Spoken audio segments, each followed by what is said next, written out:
Assalamualaikum warahmatullahi wabarakatuh. Kembali lagi bertemu dengan saya Muhammad Nuryanto di channel Aisar Afham.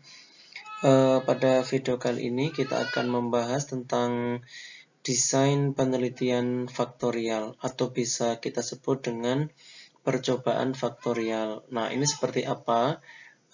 Karena kalau secara teori, secara pengertian ini sangat mudah sekali, tetapi praktiknya seperti apa. Jadi kita akan melihat ini tidak dari pengertiannya, tetapi dari sisi praktiknya saja, supaya teman-teman yang menyaksikan video ini lebih mudah untuk memahami. Nah, pengertian dan tujuannya kita singgung sedikit saja. Jadi percobaan faktorial, kita sebut saja dengan percobaan faktorial gitu ya, adalah percobaan yang terdiri dari dua faktor atau lebih dengan dua taraf atau lebih. Jadi bisa dua faktor, dua taraf, itu minimal. Nanti bisa tiga faktor, tiga taraf, atau dua faktor, tiga taraf, atau tiga faktor, dua taraf. Seperti itu. Nanti saya berikan ilustrasinya. Karena kalau hanya seperti ini akan sangat susah untuk memahami. Tujuannya adalah untuk melihat pengaruh dua faktor perlakuan secara kombinasi interaksi maupun mandiri terhadap variabel pengamatan. Jadi kita nanti bisa melihat pengaruhnya itu baik dari tiap faktor, kemudian dua faktor yang dikombinasikan atau lainnya. Gitu ya. Nah, ini ada contohnya. Jadi seperti ini. Pengaruh varietas dan pemberian pupuk NPK terhadap produksi tanaman jagung. Jadi ada dua faktor, ada dua variabel bebas atau variabel independen, yaitu pertama adalah varietas atau jenis bibit jagungnya, yang kedua adalah pemberian pupuk NPK. Jadi ada dua faktor yang nanti dikombinasikan dan pengaruhnya terhadap ini ya, produksi tanaman jagung. Nah, kita lihat di sini. Ini contoh detailnya seperti ini. Faktor pertama ini adalah varietas atau jenis tanaman jagungnya. Ada V1-nya ini jagung BC2, kemudian V2-nya adalah NK212, dan V3-nya di faktor pertama itu adalah Pioneer, jenis jagung ini ya. Nah, kemudian faktor yang kedua ini adalah pemberian pupuk NPK. Ini jumlahnya beda. Yang pertama itu P1-nya ada, saya misalkan P1 ada 100 kg per hektar, kemudian P2-nya 200 kg per hektar, dan P3-nya 300 kg per hektar. Sampai di sini semoga ada gambaran gitu ya. Kemudian dari dua faktor ini kita akan kombinasikan satu sama lain. Nah, kombinasi itu berarti dicampur. Nanti bisa V1 P1, V1 P2, V1 P3, dan seterusnya. Nah, ini ilustrasinya. Kalau faktor pertama dan faktor kedua itu kita kombinasikan, maka akan ada 9 kemungkinan kombinasi. 9 total kombinasi. Ini ya.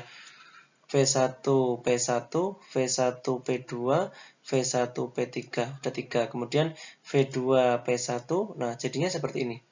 Nah, hasilnya akan seperti ini. Ada 9 kombinasi dalam sekali perlakuan. Karena tadi dikatakan minimal 2 faktor. Ini 2 faktor. Dari tiap-tiap faktor ada 3 taraf. Gitu ya. Nah, gitu. Nah, ini akan ada 3. Akan ada total 9 kombinasi perlakuan. Jadi kita bisa tahu nanti pengaruhnya terhadap produktivitas tanaman jagung itu dari tiap-tiap faktor, baik setelah dikombinasikan atau belum. Nah, selanjutnya, kalau dari total 9 kombinasi perlakuan itu diulang sebanyak 3 kali, boleh 4 kali, boleh 5 kali, boleh sekian kali. Kalau di total menjadi sebanyak 3 kali, maka akan menghasilkan 27 unit perlakuan. Gitu ya. Ini namanya kombinasi atau percobaan faktorial itu seperti ini. Minimal 2 faktor dan 2 taraf. Kalau yang kita pakai ini 2 faktor dengan 3 taraf masing-masing. Seperti itu.